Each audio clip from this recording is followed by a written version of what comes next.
Good morning, everybody. I'm Steve Karstensen. I'm Chief Dental Editor of Dental Sleep Practice, a magazine, a MedMark publication.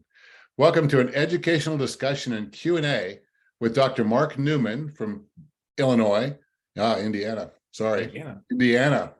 Donna Cockerille. Donna, I don't know where you're from. Sorry, Virginia. Virginia. In our webinar today, we'll be discussing strategies to overcome the financial barriers to case acceptance. Before we get started, I'd like to invite viewers to use the chat feature in the control panel on the bottom of your screen to ask any questions. Your questions will be answered as time permits at the end of the session or as we go through this. I'm pleased to introduce our guest for today. Dr. Marc Newman graduated with a Doctor of Dental Surgery degree in 2011 from Indiana University School of Dentistry. Been practicing general dentistry for 11 years in Newman Family Dentistry and dental sleep medicine for 9 of those 11 years in Newman Dental Sleep Medicine. So we'll be asking about how those blend together.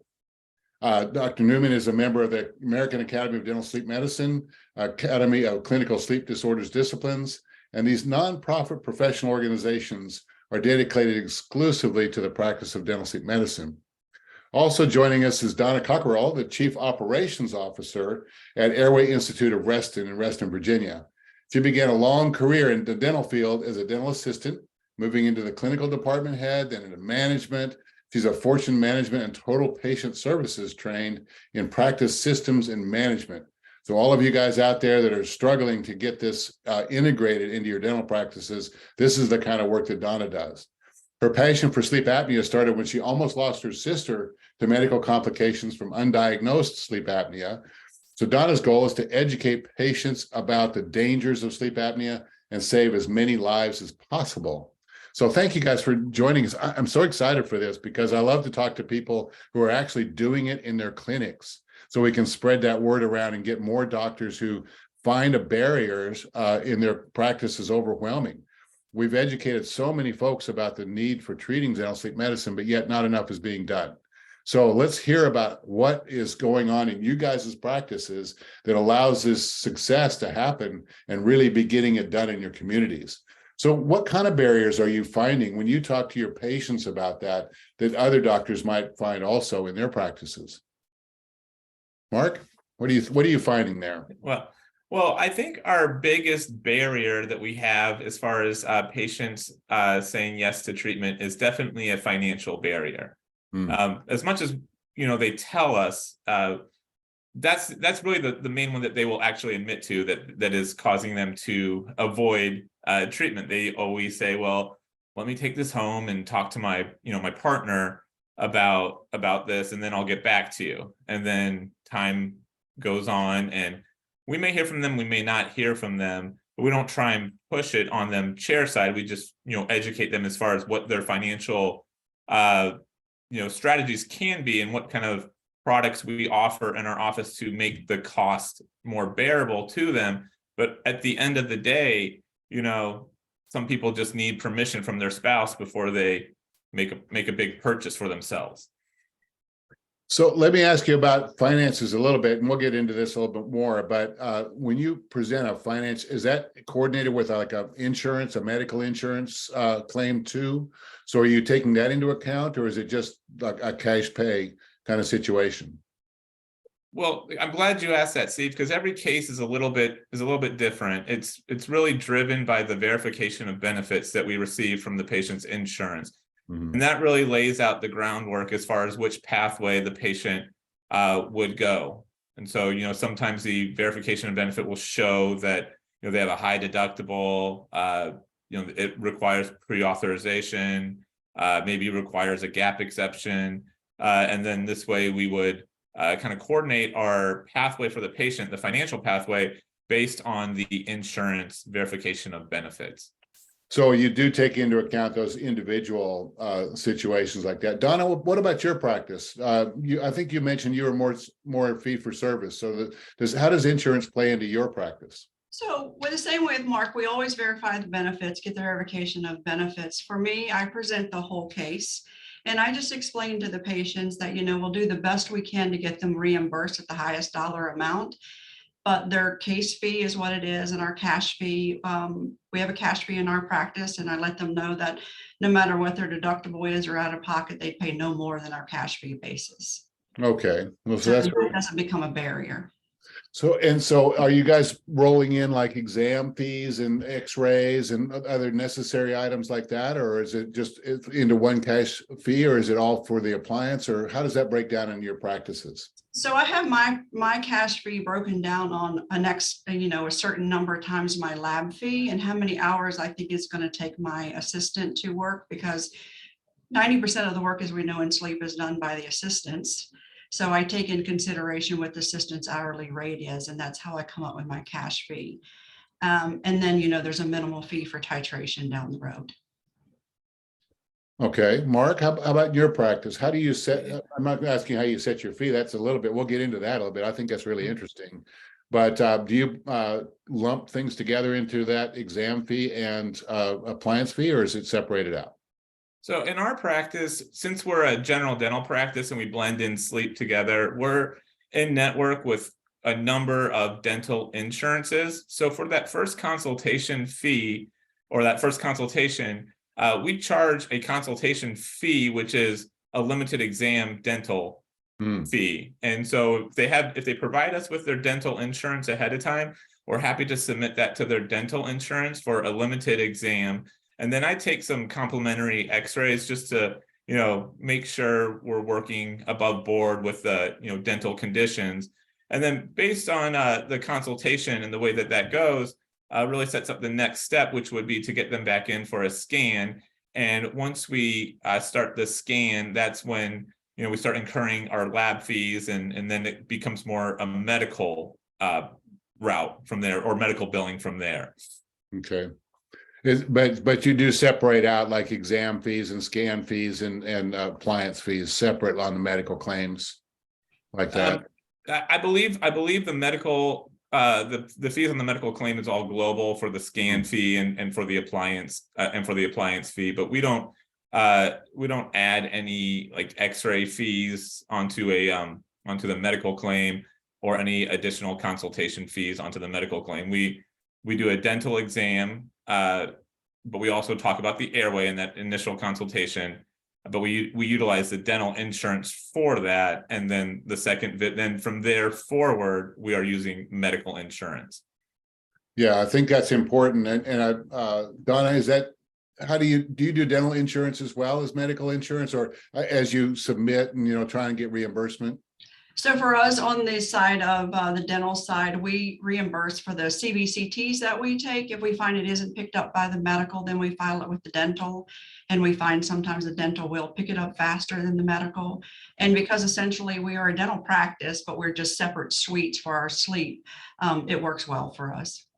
Yeah, so it's handy to be able to do those two types of billing for that, but there's still cash left over that has to be paid. Correct. Yeah, so talk about the financial options you give them through the credit departments here at it's available to you through Nexus. So for me, when I look at the verification of benefits and I see they have a high deductible, which most people in my area do have anywhere from a $3,000 to $10,000 deductible on their healthcare here, I know that it's going to be a cash fee at that point.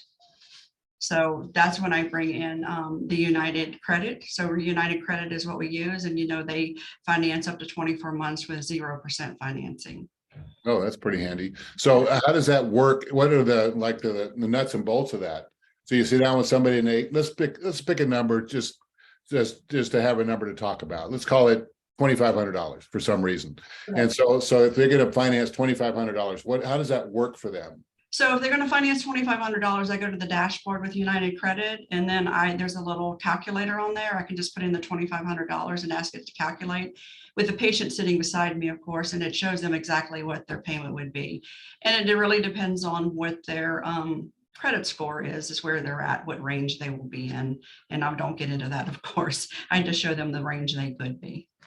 So you don't have to know their credit score. You just put in their information, and United Credit has that information embedded in there somewhere. Correct. And I believe the United Credit gets most people finance, because I think they told me they can do as low as a 575 credit score. they can get financing. Yeah, so that does save, like, you don't have to have that patient fill out all these embarrassing details. You Correct. just put it in a dashboard. Correct. Does that work the same in your practice there, Mark? Yeah, it's virtually identical. We use United Credit as well too for our installment loan product, and then we also use Care Credit for another financial option as well too. And the reason why we have two is because most people in our area already have Care Credit, and so it's easy for them to just say, "Well, I already have Care Credit. Let's just add it to there," or we can help them extend their credit limit through our office. And some patients, they want to be able to use their product multiple offices, such as veterinarians, eye doctors, physician offices, whereas with United Credit, it's an installment loan and it's specific to the dental office or to the office that is they're obtaining the loan through. And it worked well for our patients, that they know this is the treatment that they want. They don't need to go anywhere else. Or in addition to the dental appliance, they have a ton of dental work that they want to get done beforehand, and they just want to lump everything all into a monthly payment.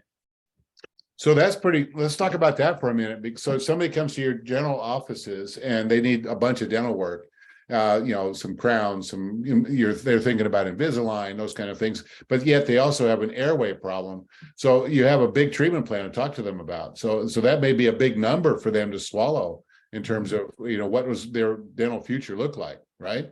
Yeah. And so that's where the financing can really help them get over that, what looks like a really big hurdle. Yes, and I will say that when we try and get patients approved through Care Credit, it's extremely hard to get approvals through Care Credit. You have to have a much higher credit score, and United Credit, like Donna said, there's a lot higher rate of approvals through that company. Okay. And so you're able to help people get to the treatment that they really need that way. Absolutely, yeah. In addition to multiple other treatments as well too. Yeah, so they can use it all across both your dental practice and yours is all together. Donna, you use it in both your dental side and your airway side? Yes, I do. Okay. So what does that workflow look like, Donna, if somebody comes to your airway side and you look in there and they see, okay, there's a lot of some dental work that needs to be done. What happens to that patient in your practice? So if the patient comes in on the airway side, we do a dental exam to make sure things are healthy and stable. We ask them, when was the last time you've seen a dentist? Do you have a regular dentist? And, what are your plans for, the problems we see in there? And if they tell us they're working forward or they don't have a dentist, of course, we, have one here on the other side. But we make sure that they take care of any perio conditions and any dental conditions they have first. So our initial exam is a dental exam, whether it be the airway or the dental side. Okay. Similarly for you there, Mark? Yeah, it's very similar. A big difference that we have over here is that a lot of my referrals that I get from the medical community, the patients already have a general dentist. So if there is any dental treatment that I find that I would recommend getting done beforehand, then we just send them back over to their dental dentist to get that stuff done first. Or there's ways to work around it where we can fabricate the appliance first and then get them over to their dentist. But it takes a little bit of some finesse and communication to help build those bridges between multiple providers on one patient case. Yeah, we are used to that from our medical colleagues because, they have to trust us to make appliances for their diagnosed sleepy patients. And now we also have to trust our dental colleagues, and they have to trust us in terms of making appliances when we could, in theory, provide the similar services, right? Absolutely. Yeah. I have that condition in my town where somebody just yesterday had a patient come in with needing an appliance, and I called their dental office, and they do lots of appliances, but they're just not in the insurance network, and so we are, and so that's why they're in my office, kind of a thing. So we always have these communication barriers to get over. So how do you help your patients, your team? Let's talk about that for a minute. What does your team say about the availability of these treatments and how you work to make them make it compatible with their budgets? to get over the finances part. Well, your team must have things to say as well. What do you do about that? Well, we just try and keep things really, really simple for the patient in anything that we do. So we don't try and get too complicated as far as like the technical jargon, as far as when we explain, costs to patients. From the dental side to the medical side, it appears to be very different, and you kind of have to switch your brain onto medical insurance and to dental insurance. But I think in our office, we're able to sort of have a similar workflow when it comes to explaining treatment plans. So as you know, with the dental side, here's our cost for our fee for the crown. This is what we anticipate insurance to pay based on our max allowable fee schedule. And this is what your insurance covers, and this would be your estimated copay. Again, this is something that it's insurance, it's not a guarantee. This is just an estimate, and we hope to get it, but this is what our max allowable is, and this is what this is what we anticipate you would owe if insurance didn't cover it at all. Same presentation with medical insurance. The main difference is that there's these gap exceptions, prior authorizations, those things sort of throw us off. And then there is appliance selection criteria based on different insurances that kind of throws the conversation off, and then can then drive it more towards a cash pay model. Does that make sense? Yeah. So what, to translate that a little bit, so the insurance is different because instead of in dental, you kind of know what the rules are. In medicine, you have to ask what the rules are with a prior authorization, right? Yeah, that's correct. Yeah, and then even when you think this is the right appliance for the patient, that may not land on the insurance company's approved list. That's correct. Yes, that's absolutely correct. I hate that part, by the way. Oh, me too. It drives me nuts. I mean, I just recently had a patient where the VOB shows that we are out of. No, it shows that we are. I think it shows that we are out of network, but a gap exception is available. Okay. So then we apply for the gap exception, and we get an insurance correspondence back saying that the E0486 appliance is not a viable solution for sleep apnea. They're saying it's no proof that it works. And so then our insurance bill, Nexus bill, advised that we go ahead and do a peer-to-peer. Well, I'm thinking I've done this before where I've actually called the insurance and done a peer-to-peer. Well, it required the prescribing physician, to do the peer-to-peer. So then I'm texting the sleep physician, hey, can you do this peer-to-peer? And she's like, well, I got a busy day, and, yada, yada, yada. She ends up doing it. She gets the appliance approved, for, under this insurance plan. And then, but it comes back as we're still out of network. So we're still currently working on this gap exception because we got the appliance to be approved by insurance, but now we got to get our office in network to be able to help treat this patient. Meanwhile, the patient is a teacher, and she has the week off of spring break and works 2 jobs. And so she wants to have this appliance on that particular week because it's hard for her to take off work or squeeze in an appointment when she's working 2 jobs. These are just some of the obstacles that we have to deal with. And she's not quite sure that she wants to do cash pay from the get-go. Yeah. Yeah. Why should she have to when she's paying, she's paying and somebody's paying her insurance premium? This is a benefit. Why should she have to pay cash for this? Right. Right. And, with no hope of reimbursement if all the dots aren't dotted. Right. Exactly. Oh my, it's just what a mess. Oh my gosh. Congratulations for working hard on that case. So Donna, what are your thoughts when you hear that story? It makes me cringe a little bit, Steve. Yeah. I think to myself, wow, I have a little bit easier than Mark does, coming from a fee-for-service side of the practice, both sides of the house. It makes it a little bit more acceptable because I never really talk about insurance fees on the dental side. We always just say, these are your fees, we'll help you get reimbursed from your dental insurance, and we move on. But kind of the same thing with Mark, when we get into that whole gap acceptance, if they're in network or out of network. And I try not to go down that rabbit hole with my patients and confuse them with out of pockets, deductibles. They understand deductibles, but when you get out of the deductible range into co-pays and gaps, they really get confused. So for me, I work on the backside of that without really their acknowledgement of it, because I don't want them confused and thinking, hey, it's just not worth it, I'm just going to pass on it. I think I'm fine. So there's the danger, isn't it? Now I'm going to ask that question in a second. So you guys have both used a couple of different labels that I'm not sure everybody that's watching understands completely. So would you do some definitions for us, please? VOB. Verification of benefits, sorry. And yeah, don't apologize. We're just going to make it super clear, because I know some of the people watching know what that means, of course, but let's just be extra clear. So what does verification of benefits mean? Just give us a short definition of even that. So verification of benefits means that I've contacted Nexus Bill, and they got a copy of the patient's insurance card and driver's license, and they verified that they have benefits and what their deductibles are and what their out of pockets are, and actually what they've met of their deductible at the time. So that's a phone call. It's going online. It's time that's required. It's going online and uploading those two documents. Yeah. Yes, it is time required.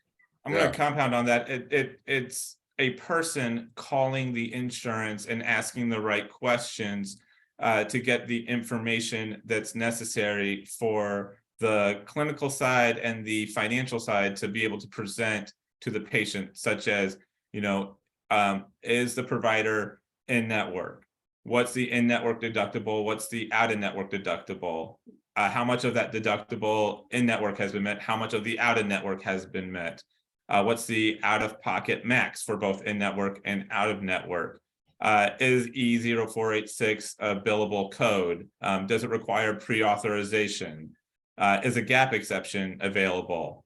All of those questions all that information we're getting on our verification of benefits, which is very, in my opinion, very helpful when we're discussing costs for the patient. Yeah, so a couple more definitions. I think everybody knows that E0486 is the medical code for the appliances for mandibular advancement devices, but go over gap exceptions for us a little bit, Mark. Yeah, so gap exception is, it's also called an in-network referral.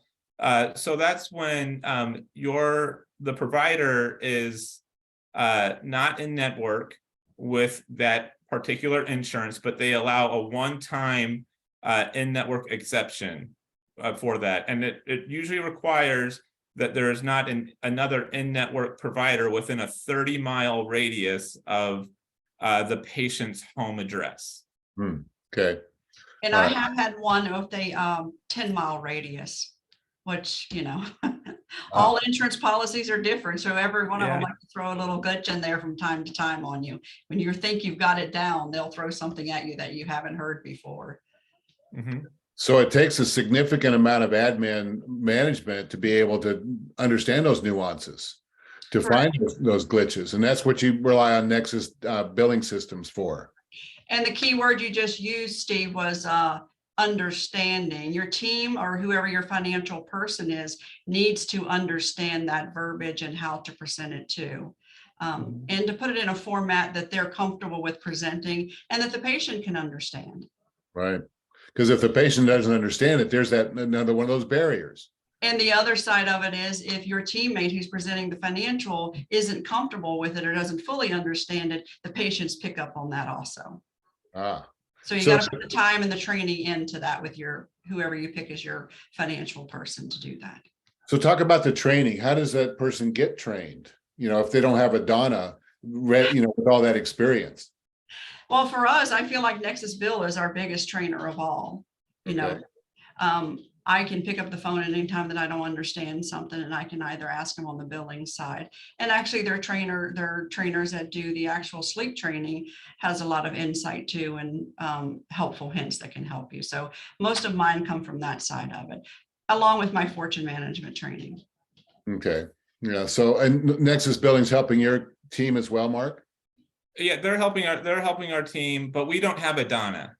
We need a Donna. We don't have one, but as you know, with like running a dental office and the distractions of the business of a front office team administrator there, we just don't have the resources to in-house our sleep. So it's been really helpful to have Nexus Bill to handle the majority of our medical billing stuff, and then also be able to communicate that effortlessly and seamlessly and in real time to our office. A real big challenge that I currently have right now is what Don is talking about, is just not having a team member that can feel confident in presenting medical costs to patients.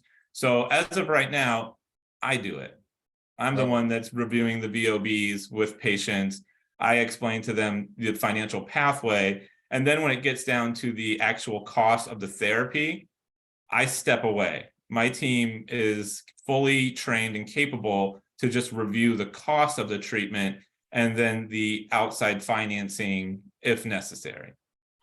So there's a number of different ways of doing it. You know, I think if you have a Donna, then Donna can handle the VOBs and all that kind of stuff as well. Because like Donna was, the Donna we're talking to said, you know, most of this is handled by auxiliaries, by team members in a practice, not so much by the doctor involved, right? Correct.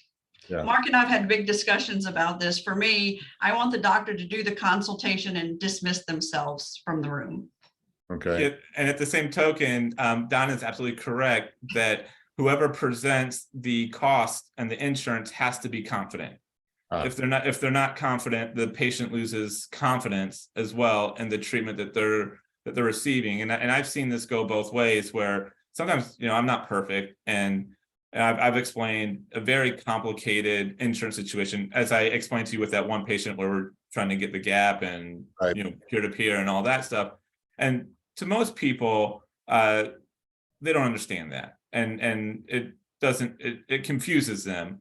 But some patients, I've had it the other way, where the more that they hear the doctor talking about that, or somebody talking about that, they actually feel more confident that this office knows what they're doing. They're handling my insurance well. I'm not going to get stuck with a huge surprise medical bill, which happens all the time in the medical community. No one explains how much a surgery is going to cost. And then you get your explanation of benefits after the surgery's been performed, and you're like, holy cow, this is $5,000, and you're stuck with this bill that you had no way to prepare yourself for. That is something that dentistry has a long history of being able to communicate better than medicine as needed to do.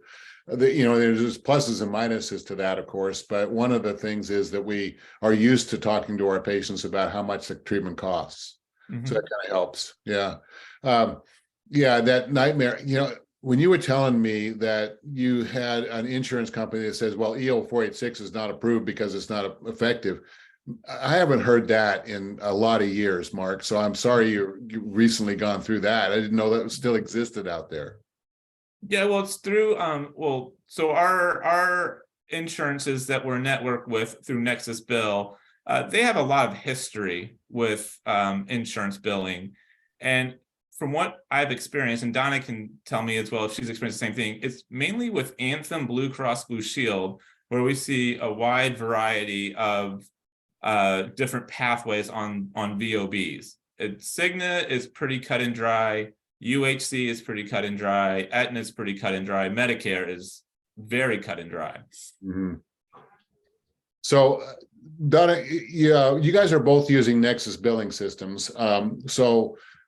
But one of you, Mark, you're using it with a deductible, and you're taking what you estimate the patients will pay, and then there's a balance bill situation after the insurance claim comes through. Is that true in your office, Mark? So we have in-network max allowables, and so we are still building history as far as to what those are. But we've done enough where we know based on the EOBs.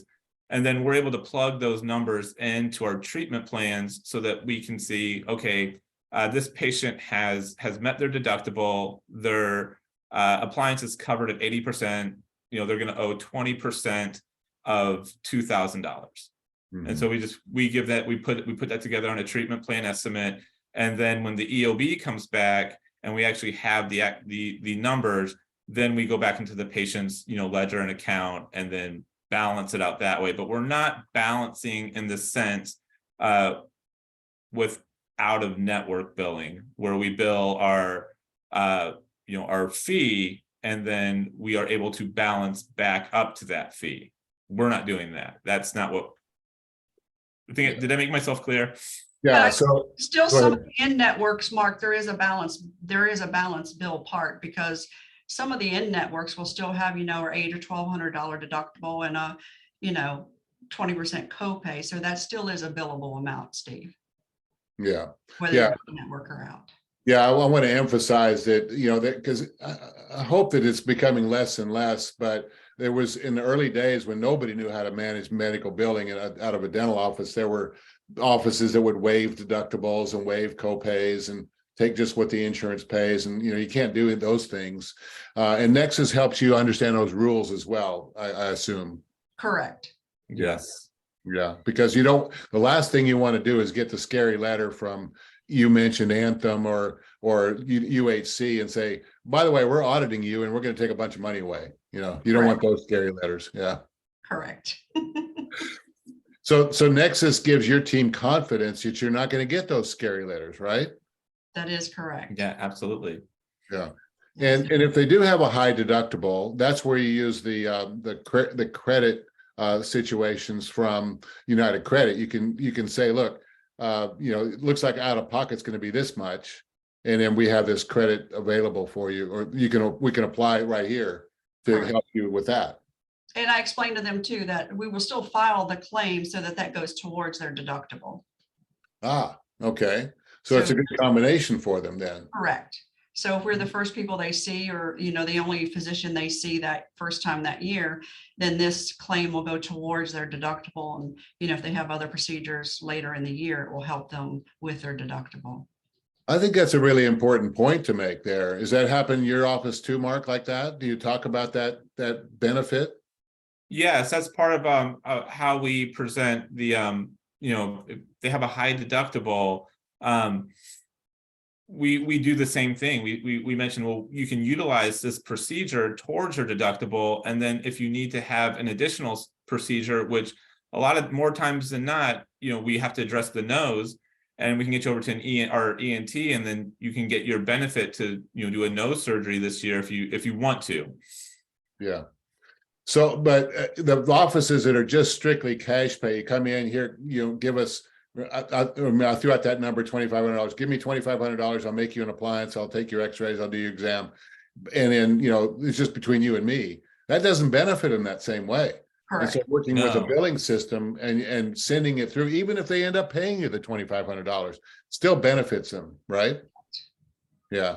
Yeah, absolutely. I mean, I had a case recently where they came in October of last year of 2022. One day, get an appliance made. They had $3,000 left on their deductible. By the time we'd get the appliance approved, take a scan, deliver the appliance, it's December. So the guy didn't have, severe sleep apnea, just very mild sleep apnea. I said, let's go ahead and table this whole thing and take the scan in December so we can deliver it in January, and you have a full year to utilize your deductible. Yeah. See, that's just good, helpful patient care. Correct. Yeah. I got to say, I don't think most physician offices would think like that. So good for you, Mark. Yeah. All right. Thank you. Yeah. And that's part of our Nexus training too. Oh, is it? Okay. Yes. So they help you. Yes, is to help them see the benefit of using this towards their deductible if need be. What else does Nexus provide you with there that's so helpful? So for me, along with the billing, it's been the training also. I started with Dream Sleep. Oh, yeah. Yeah, so, which is part of Nexus now. Right. So for me, it's just been the whole program, from the training of my team to the training of the billing staff to the training of claims. So for me, it's been the whole run with Nexus. Oh, that sounds happy. And Mark, you mentioned something that I'd like to ask about in network through Nexus. So is that how you got in network with the insurance companies? Yeah, so Nexus has a network of insurance contracts that their dentists are certified in. Is I guess the way I would word that. So we're able to bill through the contracts that Nexus has obtained in order to provide an in-network billing solution for our office. That sounds like it's very useful for offices, because I know physicians in my area certainly know which dentists are in network and which aren't. And I know they don't know all of them, but they do know when we're in network or when Dr. Christian's in network or one of the others around us. And so that helps them make the referral. Yeah, absolutely. Yeah. Yeah, well, our referrals are mainly word of mouth, I would say, from just, patients providing feedback back to their, physician or the referring provider, as well as I'm not sure if they're able to actually see my name on an insurance directory. Donna, are you able to expound on this a little bit more? I don't think they actually see our name on an insurance directory. As far as I know, Mark, we are listed as a facility under the Nexus contracts. Okay. So you'll have to, yeah. So if they know you, Dr. Newman, or they know you in Reston, then you'll have to educate them that really means Nexus when they might see that on a list. Correct. Correct. Okay. Correct. So that's some patient and some referral education requirements that way, but there's benefits on the other side. Correct. Absolutely. Absolutely. And just to go back to some of the other benefits that Nexus Dental System provides, it really just, for me, it took a phone conversation with Brett Rocky, and he identified exactly which products that my office needed. And we really benefited from the total team training. Their trainer, Stan, came into our office, and like our assistants absolutely loved Stan. He was hilarious. He was very informative, very, very hands-on. And then for me, he mentioned that I would benefit from the Academy Diplomate program that they have with the the Academy of Clinical Sleep Disorders and Disciplines. So we're currently working on getting that certification. And then next, once I get that certification, we're looking at doing a physician referral program in addition to everything that we're doing here. Okay. So that's good. Go ahead, Donna. Sorry. I'm sorry. So for me, Dr. Lee has already been through that academy and been certified. So we do have a physician referral program here. We actually work with 3 different cardiologists and 2 pulmonologists in our area, along with outside marketing. We do an outside marketing campaign on Facebook, which has been huge for us. Just last month, we had 26 cases just from our Facebook ads running. Well, that's got to be a good payoff for whatever you invested in that one. Good for you guys. Yeah. So it's really getting the word out about your practice and that you can help the patients, getting yourself out in the community.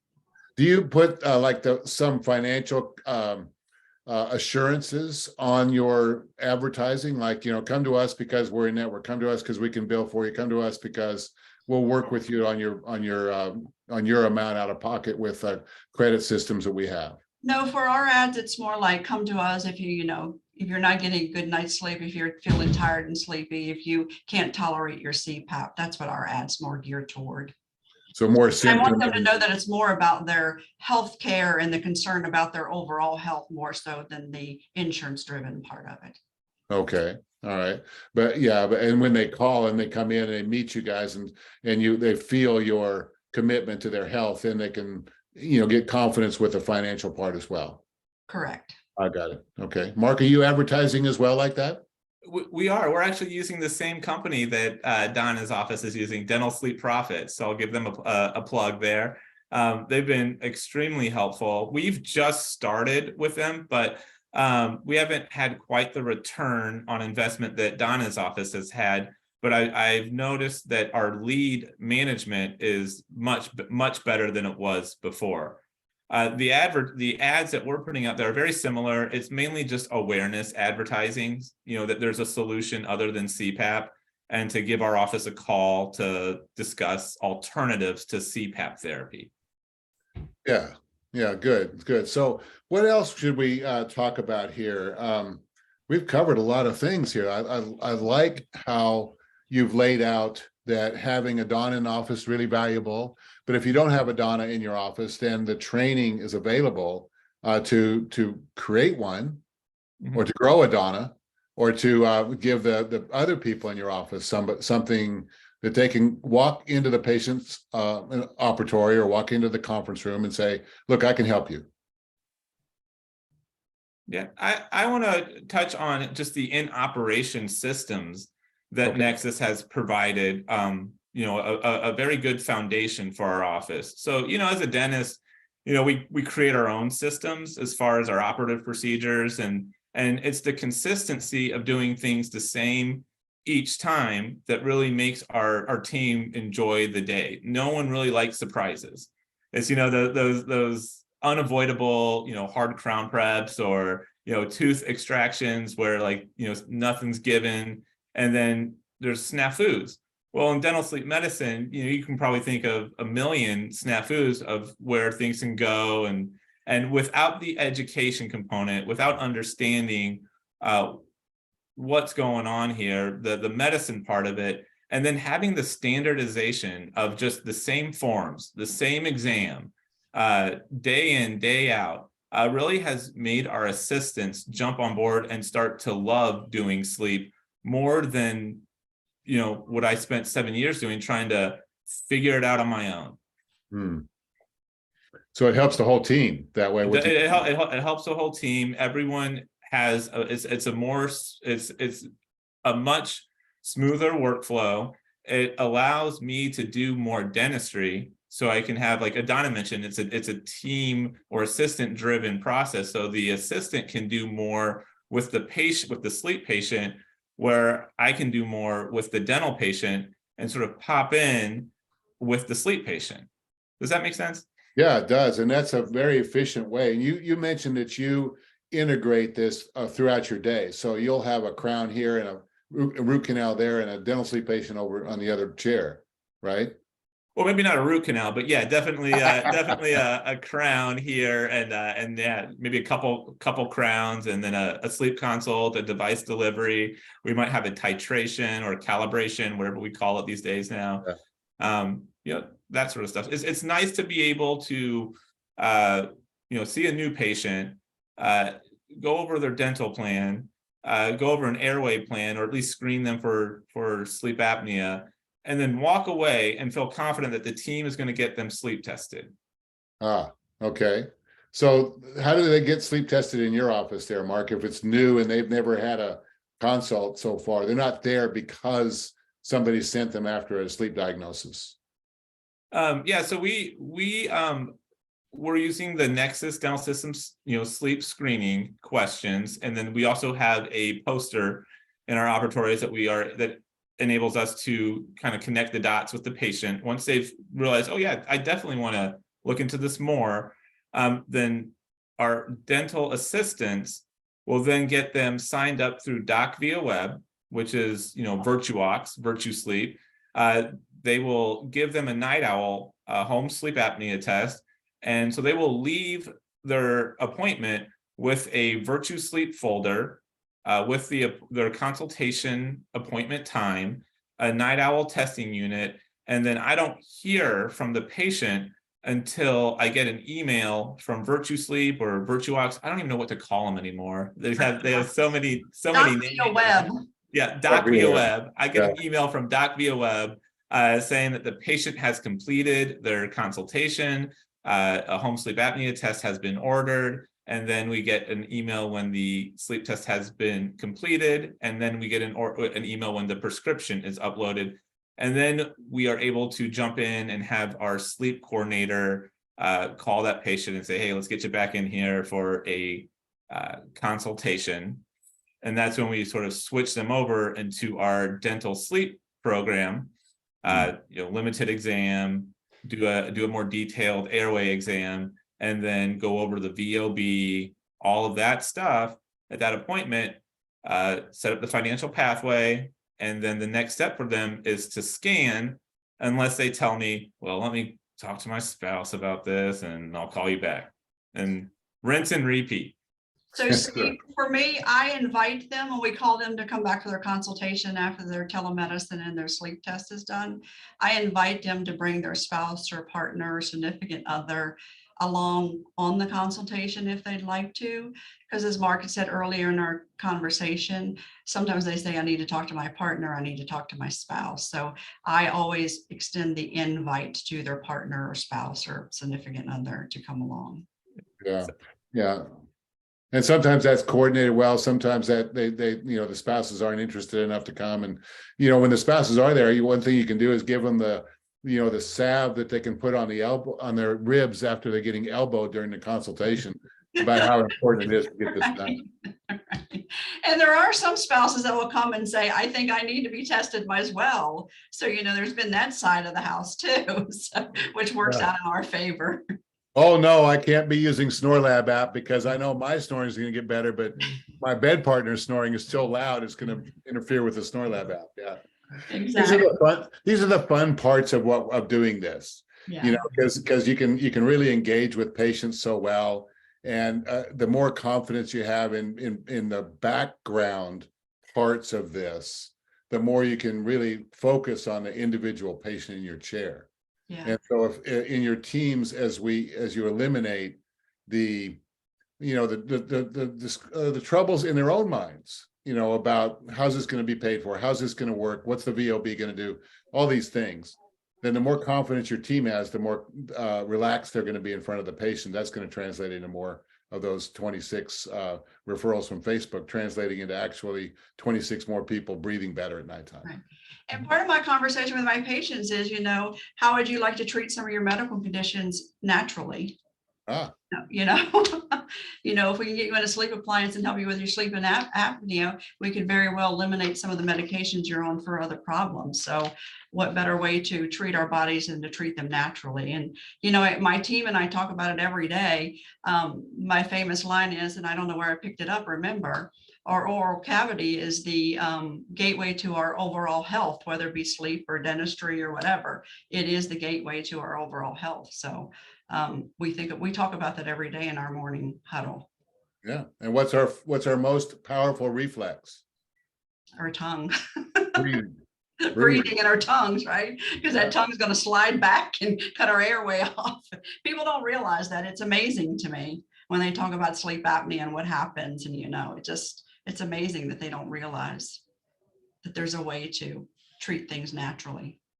So the people that are seeing us, the people we're identifying, the people that are sent to us, the people we identify in our clinics, all of that, are learning that there's this natural way of treating people, this natural working with the body's reflexes is something new, that they may not have heard of in a dental practice before. Right. And then we on top of that, we can say, look, yeah, I know it's new and different, but we have confidence because we have people behind us doing all this other stuff you don't even want to know about, so that we can help you with your breathing. Yeah. Right. Yeah. And it's all ages. For example, in our practice 2 months ago, we had a young guy come in. He was 38 years old, and he said to Dr. Lee, I'm just dragging. I feel terrible. I've gained 25 pounds. And she said, you need to be tested for sleep apnea. And he's like, what? He's like, I've been to the doctor. They tell me my numbers are fine. And he's like, but no one said anything to me about sleep apnea. Sure enough, he was positive. He was moderate. And we got him in a sleep appliance. He come back 6 weeks later and he dropped 15 pounds, and he even looked younger. Even at 38, he looked younger. So it's just surprising of how much better we can make people feel by, as you said, getting them breathing properly, getting oxygen where it needs to be on a regular basis. Yeah. Reward for granted, right? Breathing. Yeah. We keep breathing for granted until we can't. That's right. That's right. So anything else that we guys want to make sure we talk about? This has been a fun hour. Gosh, it's been almost an hour now already. Yeah. Yeah, I've seen a trend of just a lot of people wearing, wearable technology, and monitoring their health and their stats. And then when they see something is off, and then they don't know what to do about it. And so in addition to the Nexus Dental System screening that we're doing, I even ask them if they wear an Apple Watch or a Fitbit, if they have any questions about any of the data that's on their Fitbit, and have them show me their sleep, and just anything that we can do as a provider, as a healthcare provider, to just open the conversation about sleep, because I'm not so certain that the conversation is open in the medical community as much as we can. And so as a dental provider, I think it's vitally important that we open that conversation, because just getting the conversation started, you never know what doors open on the patient's end and where that leads you to. What a great insight, because I have an Aura ring, I have an Apple Watch. Yeah, that's a fantastic thing to put on a social media, Donna, like you did, and because they may not think to bring it up to you. Correct. Yeah. And then that's like Mark said, you start the conversation, and then away it goes. And then you can, with again having confidence that you have some solutions, you can help them find a different way to manage their own health, and that makes everybody win, doesn't it? Correct. Sure does. All right. So with the help of a United Credit to make sure that the out of pocket is manageable for people, we can not only offer them a new pathway for health, but we can make it possible for them.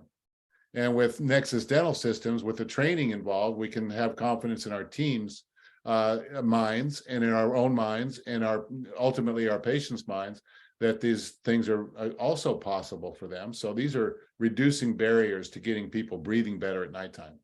And that's what dental sleep practice is about. That's what I've been about for a long time. And certainly that's what's happening in Virginia and in Indiana. So so good for you guys. Yay. What else we do? So let's wrap this up so people can get back to work. Mark, I know thank you for taking time during your busy day. But what's your final word there, Mark? Well, just like what I always say, it's vitally important for conversations to open up between healthcare providers. We're not just dentists; we're healthcare providers, and like Donna had mentioned, we should be looking at natural ways to help patients breathe and live healthier lives. Very good. Donna? Very, very well said. Yes, talk about it. I tell everybody, have a conversation with everybody not in just the dental practice, outside. When you're at the gym, have a conversation, because, although you're having it with your trainer or someone, the next person beside you might hear it and say, hey, I think I need your help, So I say talk about it, and let's just spread the word and get as many people treated as possible. Absolutely. So thank you, Donna Cockerille. Thank you, Marc Newman. I really appreciate your time today. I know everybody learned things on this, and they'll go back to their practices with new ideas to helping their patients become healthier and healthier. So I'm Steve Karstensen on behalf of Dental Sleep Practice Magazine, United Credit, and Nexus Dental Systems. I thank you for your time. Thank you. Thank you, Steve. Have a great day. Have a great day. Bye.